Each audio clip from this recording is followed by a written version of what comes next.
नमस्कार। इतिहास की दूसरी श्रृंखला में आप सभी का स्वागत है।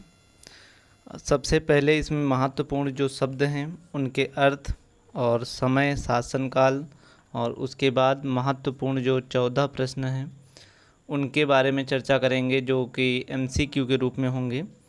तो चालू करते हैं। पहले आर्थिक विकास देखते हैं। ये पूरा मगध शासन पर है, जिसमें चंद्रगुप्त मौर्य और बिंदुसार तथा अशोक के बारे में मुख्यतः दिया गया है। पहला है कि लगभग जो प्रमुख राजनीति और आर्थिक विकास के बारे में कहा गया है, तो लगभग जो इसका 600 से 500 ईस्वी पूर्व के बारे में जो कहा गया है, इस समय धान की रोपाई और गंगा घाटी में नगरीकरण और महाजनपद तथा आहत के सिक्के के का समय माना जाता है। और 500 से 400 ईस्वी तक की जो होता है वो मगध के शासकों की सत्ता पर सर्वाधिक पकड़ मानी जाती है। लगभग 327 से 325 ईस्वी के बीच में ही सिकंदर ने आक्रमण किया था भारत पर। फिलहाल उसके बाद वो चला गया था और 321 में ही चंद्रगुप्त मौर्य को राज्यारोहण के रूप में चुना गया था, जिसमेम मुख्यतः कौटिल्य की बहुत बड़ी भूमिका थी, जिन्हें हम चाणक्य बोलते हैं। लगभग 272 से 268 और 231 ईस्वी पूर्व अशोक का शासनकाल आया। चंद्रगुप्त मौर्य के बाद उनके पुत्र बिंबिसार का आया और उसके बाद अशोक का शासनकाल आया। लगभग 185 ईस्वी में ये जो मौर्य साम्राज्य स्थापित किया गया था चंद्रगुप्त मौर्य के द्वारा, वो लगभग समाप्त हो गया, अंत की तरफ हो गया। उसके बाद वर्ष 200 और 100 ईस्वी पूर्व के मध्य में जो था वो पश्चिमेतर से शक शासन चला और दक्षिण भारत में चोल शासन चला और चेर तथा पांड्य दक्कन में सातवाहन चला। लगभग 100 ईस्वी से 200 ईस्वी तक पश्चिम में मध्य एशिया के लोग आए, जिसमें रोमन व्यापार करने के लिए और सोने के सिक्के के लिए। इसी में लिए पूछा जाता है कि सर्वाधिक सोने के सिक्के भी किसने चलवाए, ये भी प्रश्न आता है। लगभग 78 ईस्वी में कनिष्क बना, उसका राज्यारोहण हुआ। उसके बाद लगभग 100 से 200 ईस्वी के मध्य सातवाहन शक शासक और भूमिदान का अभिलेखी प्रमाण जो है मिलता है। लगभग 320 ईस्वी में गुप्त शासन का प्रारंभ हुआ, जिसे श्रीगुप्त ने स्टार्ट किया था। और उसके बाद समुद्रगुप्त 335 से 375 तक की रहा, जिसका महत्वपूर्ण शासन रहा। उसके बाद 375 से 415 ईस्वी के मध्य में चंद्रगुप्त द्वितीय आया, जो कि दक्कन में वाकाटक तक उसने विस्तार किया। लगभग 500 से 600 ईस्वी में जो है उसी समय जो कर्नाटक में थे वो चालुक्यों का भी उदय हो गया और तमिलनाडु में पल्लव हो गया। तो आपसे पूछा जा सकता है कि कर्नाटक में कौन सा वंश था, तो चालुक्य वंश है और तमिलनाडु में पल्लव वंश था। लगभग 606 ईस्वी से 647 ईस्वी तक उस समय कन्नौज का राजा जो था वो हर्षवर्धन बना, बहुत बड़ा दानी था। और इन्हीं के उसमें चीनी यात्री ह्वेन या ह्वेन सांग भी बोला जाता आया था। और लगभग 712 ईस्वी में अरबों ने सिंह पर विजय प्राप्त कर ली थी। अब जो अभिलेख हैं उनकी मुख्य प्रगति जो है वो किस टाइप से हुई है, जिसमें 1784 ईस्वी में बंगाल एशियाटिक सोसाइटी का गठन किया गया और 19वीं शताब्दी जब स्टार्ट हुई तो उसमें 1810 के शतक में कैलिन मैकेजी ने जो थे वो संस्कृत और तमिल भाषा के लगभग 800 अभिलेख एकत्र किए।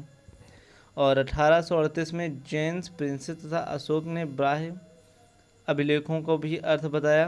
1877 से में जो अलेक्जेंडर कनिंघम ने थे अशोक के अभिलेखों में एक अंश को प्रकाशित किया। और 1886 ईस्वी में दक्षिण भारत के अभिलेखों में शोध पत्र मतलब एपिग्राफिक कर्नाटिका का प्रथम अंक जो था वो एपिग्राफिया इंडिका का प्रथम अंक विस्तारित हुआ।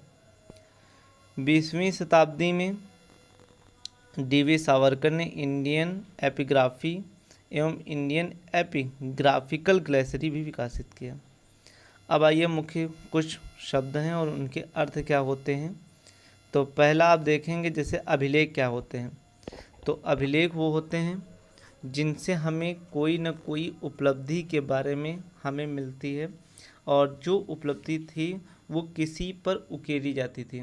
तो जैसे मिट्टी के बर्तन पर, धातु पर, पत्थर पर, जिससे वो लंबे समय तक, जैसे आप देखते हैं कि कुछ हमें मूर्तियाँ प्राप्त हो जाती हैं जिन पे हमें पिछली मूर्तियाँ, वो सब क्या है, हमारे लिए अभिलेख हैं। तो अभिलेख उन्हें कहते हैं जो पत्थर, धातु तथा मिट्टी के बर्तनों जैसे कठोर सतह पर खुदे होते हैं, और अभिलेखों से प्राप्त उन लोगों की उपलब्धियां, क्रियाकलाप अथवा विचार रखे जाते हैं, उन्हें बनवाते हैं। दूसरा, अभिलेख शास्त्र क्या होता है। जब हम अभिलेखों का अध्ययन करते हैं तो उसे हम अभिलेखा शास्त्र कहते हैं, मतलब जितने हम। उसके बाद अगला वर्ष आता है कि प्रियदर्शी क्या होता है। प्रियदर्शी मतलब होता है, प्रियदर्शी भी कह लो, मतलब सबसे सुंदर व्यक्ति। अब सुंदर कौन सा व्यक्ति हो सकता है, तो वो व्यक्ति होता था जिसकी सुंदर मुखाकृति वाला राजा जो होता था, उसे हम प्रियदर्शी कहते हैं। अगला है जनपद। वस्तुतः जनपद का अर्थ एक ऐसे भूखंड से लगाया जाता है जिनमें कोई जन, लोग, कुल या जनजाति वास करते हैं, और यही जनपद मिलकर एक महाजनपद बनता है, तो उसे हम बोलते हैं एक बड़ा या महाशक्तिशाली राज्य बोलते हैं।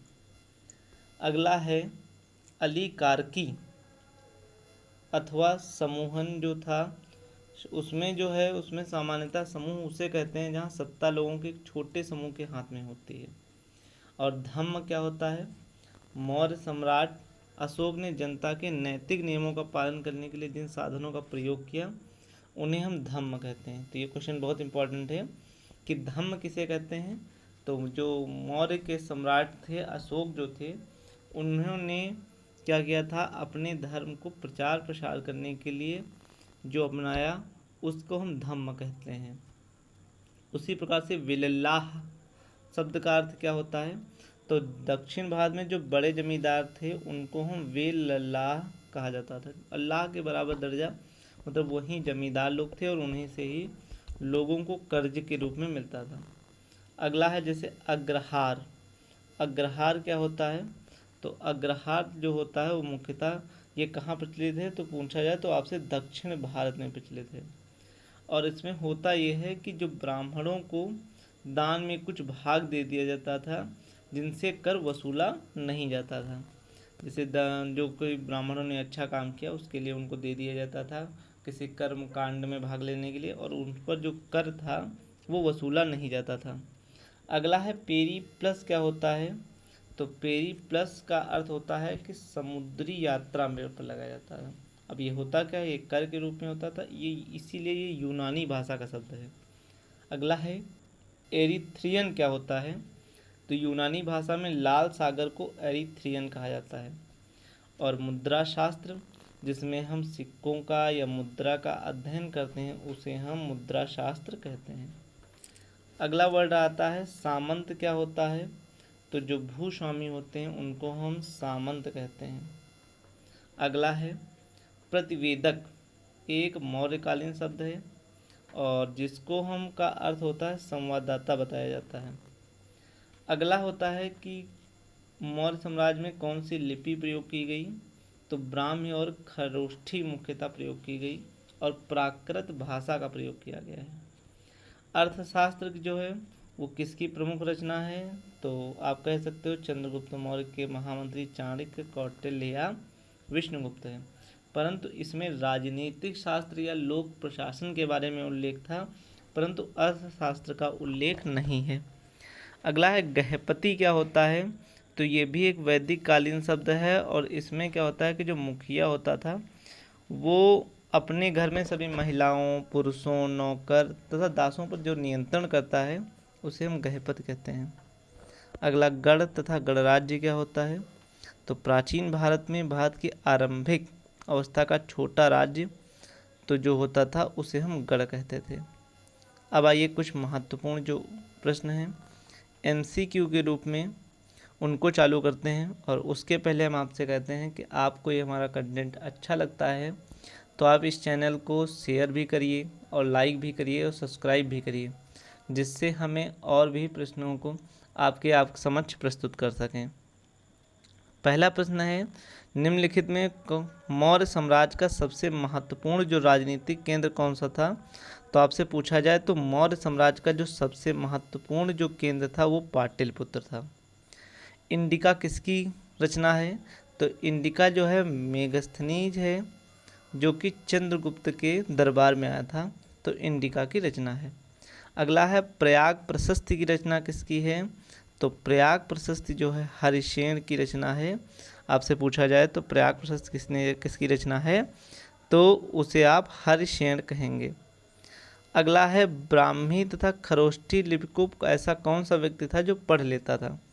तो उसमें आंसर है प्रिंसेस जो था वो ब्राह्मी तथा खरोष्ठी लिपियों को पढ़ लेता था। अगला प्रश्न है, बौद्ध तथा जैन धर्म के आरंभिक ग्रंथों में कितने महाजनपदों का उल्लेख है? तो वहाँ पर 16 महाजनपदों का उल्लेख है। अगला प्रश्न है, अर्थशास्त्र का रचयिता कौन है? तो अर्थशास्त्र का रचयिता जो है वो चाणक्य होते हैं, चाणक्य है। अगला, सर्वप्रथम सोने के सिक्के जो हैं वो किसने जारी किए थे? तो सर्वप्रथम सोने के सिक्के अगर आपसे पूछा जाए तो जो है सर्वप्रथम सोने के सिक्के जो जारी किए गए थे वो कुषाण वंश के द्वारा जारी किए गए थे। साम्राज्य में अधिकांश हिस्से में अशोक के जो शिलालेख पाए गए हैं वो किस भाषा में लिखे गए थे? तो आपसे पूछे जाए तो जो साम्राज्य में अशोक के जो शिलालेख थे वो मुख्यतः प्राकृत भाषा में लिखे जाते थे। फिर अगला क्वेश्चन बहुत इंपॉर्टेंट है कि लोहे का प्रयोग जो आयरन है सर्वप्रथम कब प्रारंभ किया गया प्रयोग? तो उसका आंसर होगा 1000 ईस्वी पूर्व। अगला है कि जेम्स प्रिंसेस ने अशोक को अपने उपनाम प्रियदर्शी से भी पहचाना है। जाना प्रियदर्शी मीन्स होता है प्रिय। तो उसका उत्तर अगर आपसे पूछा जाए तो इसका उत्तर है 1837 ईस्वी में। अगला है, गिरिव्रज किसकी राजधानी थी? तो गिरिव्रज जो थी वो मगध की राजधानी थी। ये बहुत इंपॉर्टेंट है कि गिरिव्रज किसकी राजधानी थी, वो मगध की थी। मेगस्थनीज जो चंद्रगुप्त के दरबार में आया था वो मुख्यतः क्या था? तो वो मुख्यतः जो था वो इतिहासकार था जिसने रचना लिखी थी, इंडिका की रचना की थी। अगला प्रश्न है, निम्नलिखित में अभिलेखों में राजा को देवता का प्रिय कहा बताया गया है? तो सबसे ज़्यादा लोकप्रिय अगर इसमें रहे हैं तो अशोक रहे हैं, इसलिए यहाँ पर उत्तर देवता का प्रिय जो है वो अशोक होता है। और लास्ट क्वेश्चन है, निम्नलिखित में कौन सा यूनानी सेलुलस तथा चंद्रगुप्त के दरबार में भेजा गया था? तो चंद्रगुप्त के दरबार में कौन आया था? तो मेगस्थनीज था। कुछ इंपॉर्टेंट क्वेश्चन जो शॉर्ट के रूप में हैं वो भी देख लेते हैं। तो आप पहला देखिए कि प्रारंभिक भारत का आकलन किस आधार पे हम लोग करते हैं, क्योंकि उसका हमारे जहाँ पर हमें जो आकलन है वो अभिलेख और ग्रंथ के चित्रों के आधार पे करते हैं कि ये इस समय के थे, इस प्रकार हम प्रारंभिक भारत का करते हैं। अगला है, प्रयाग प्रशस्ति पर संक्षिप्त टिप्पणी करिए। तो हमने भी बताया था कि प्रयाग प्रशस्ति की रचना किसने की है? हरिसेन ने की है। तो हरिसेन ने इसकी रचना की है, तो आप कह सकते हो कि प्रयाग प्रशस्ति की रचना कवि हरिसेन ने की है। अब इसके बारे में कह सकते हैं, गुप्त काल के इतिहास के अध्ययन के लिए तत्कीर्ण लेख सबसे महत्वपूर्ण साधन है तथा लेखों में राजा वंशावली और उनकी कीर्तिवर्धक दानशीलता, राजनीतिक निपुणता और कौशल का भी परिचय कराता है। कवि हरिसेन द्वारा, ये देखो लिखा हुआ है, कवि हरिसेन द्वारा रचित प्रयाग प्रशस्ति में हमें समुद्रगुप्त और दिग्विजय और उसकी महत्ता के बारे में वर्णन मिलता है। प्रयाग प्रशस्ति को इलाहाबाद स्तंभ अभिलेख भी कहा जाता है। अगला है, महापद्मनंद कौन था? तो महापद्मनंद अगर आपसे पूछा जाए कौन था तो ये क्वेश्चन इम्पॉर्टेंट है। तो महापद्मनंद जो था वो मगध में राज करने वाला नंद वंश का जो था अंतिम शासक था, जिसके बाद में इसकी ही हत्या करने के बाद और चंद्रगुप्त मौर्य जो था वो शासक बना था। और महापद्म को प्रभावित करने के बाद मौर्य साम्राज्य की स्थापना की गई। प्रभावती गुप्त कौन थी और उसने अभिलेखों में किसको आदेश दिया? तो प्रभावती गुप्त जो थी गुप्त राजवंश में चंद्रगुप्त द्वितीय की पत्नी थी। तो ये क्वेश्चन बहुत इंपॉर्टेंट हो गया कि चंद्रगुप्त द्वितीय की पुत्री का क्या नाम था? तो प्रभावती था। और यह एक ब्राह्मण चनाल स्वामी को 2 दुगुन गांव अनुदान में प्रदान करने का आदेश दिया था और आदेश को अग्रहार को दिया गया। अग्रहार कौन होता है? ब्राह्मण होता है जिसको दान में दी जाती थी और जिस पर कर नहीं लगाया जाता था। अगला है मौर्य साम्राज्य में 4 प्रमुख राजनीतिक केंद्रों के नाम लिखिए। तो मौर्य साम्राज्य में जो थी उनकी राजधानी पाटलिपुत्र थी और प्रांतीय केंद्र में तक्षशिला जैसे हो गया, उज्जैनी हो गई, तोसिल हो गए, सुवर्णगिरी भी थी। अभिलेख किसे कहते हैं? अभी हमने देखा था जिन पर आकृतियाँ हों या कुछ लिखा पढ़ा हो जिनके आधार पे हम समय का आकलन कर सकें और साक्ष्यों को प्रमाणित कर सकें। तो अभिलेख पत्थर तथा धातु जैसी अपेक्षाकृत कठोर सतहों पर उत्कीर्ण की गई पठन सामग्री को कहते हैं। प्राचीन काल में इसका उपयोग हो रहा है। अभिलेख के अंतर्गत अभिलेखों के निर्माणकर्ता की उपलब्धियों, क्रियाकलापों, आदेशों तथा विचारों का उल्लेख रहता है। अगला है अजंता पर एक टिप्पणी लिखिए। तो अजंता की गुफाएं जो हैं वो कहाँ है? महाराष्ट्र में है। और किस ज़िले में है? तो वो औरंगाबाद में है, जो कि औरंगाबाद से 90 किलोमीटर की दूरी पर है। और अजंता में कुल 29 गुफाएं हैं और इस गुफा की खोज जो 1819 में की गई। और अजंता में 3 गुफाएं गुप्तकाल मानी जाती हैं क्योंकि इसमें 16 नंबर का गुफा 65 नंबर लंबी और इतनी ही चौड़ी है। इसमें 16 स्तंभ, 6 कक्ष और अजंता की गुफा के द्वारा अनेक चित्र हैं जिनके मरणासन्न राजकुमारी, महात्मा बुद्ध के गृहताग, राजा और सर्पहंस और माता, पुत्र व राजकीय जुलूस के संबंधी मनोहर चित्रात्मक किए गए हैं। अगला है बाह्य लिपि। ब्राह्म लिपि को पढ़ने में सर्वप्रथम किसने सफलता प्राप्त की थी? तो अगर आपसे पूछा जाए तो उसके बारे में कह सकते हो कि जो जेम्स प्रिंसेस से 1837 ईस्वी में इन्होंने सर्वप्रथम सफलता प्राप्त की थी और इन्होंने दिल्ली का टोपरा अभिलेख का उपनाम प्रियदर्शी के रूप में पहचाना है। और इन्होंने ही खरोष्ठी जो लिपि थी उनको समझा, पढ़ा और लोगों को इसके बारे में जानकारियाँ दी। अगला है 16 महाजनपदों का उल्लेख कहाँ मिलता है? तो उसका हमें जो उल्लेख मिलता है वो भगवती सूत्र में मिलता है। और भगवती सूत्र कितने बौद्ध ग्रंथ अंगुत्तर निकाय में है। और ये कौन कौन से हैं वो भी आप लोग देख सकते हो। तो इसमें आप देख सकते हैं 16 के 16 ही आपको मिल जाएंगे। तो पहला जो है वो है काशी और दूसरा जो है वो कौशल, तीसरा अंग, मगध, वज्र, मल्ल, चेद, वत्स, गुरु, पंचाल, मत्स्य, शूरसेन, अश्मक, अवंती, गांधार और कंबोज। अशोक कौन था? तो अशोक जो था वो चंद्रगुप्त मौर्य का पौत्र था और बिंदुसार का पुत्र था, जो भारत के इतिहास का सर्वाधिक प्रसिद्ध और बड़ा शासक माना जाता है और जिसका राज्याभिषेक जो हुआ था 269 ईस्वी में हुआ और 8वीं व 261 ईस्वी में उसने कलिंग जो वर्तमान में कहाँ है तो उड़ीसा में है आक्रमण किया और अपने साम्राज्य में मिला लिया। कुषाण वर्ग का सबसे महानतम शासक कौन था? तो आपसे पूछा जाए तो कनिष्क ही सबसे महानतम शासक था जो 78 ईस्वी में बना और उसने साम्राज्य उत्तर में कश्मीर से लेकर दक्षिण में विंध्य पर्वत तक विस्तार किया था और पूर्वी उत्तर प्रदेश में, बिहार में, पश्चिमी उत्तर प्रदेश में और कश्मीर के कुंडावल में भी चौथी बौद्ध संगति भी किसने कराई थी? तो कनिष्क ने ही चौथी बौद्ध संगति भी करवाई थी। तो ये कुछ महत्वपूर्ण प्रश्न थे जिनके बारे में इतिहास की सेकंड सीरीज है। अगली बार आएंगे तो हम और प्रश्नों के लेकर आएंगे जो प्रतिदिन अब आपको प्राप्त होंगे। Thank you to watching my channel.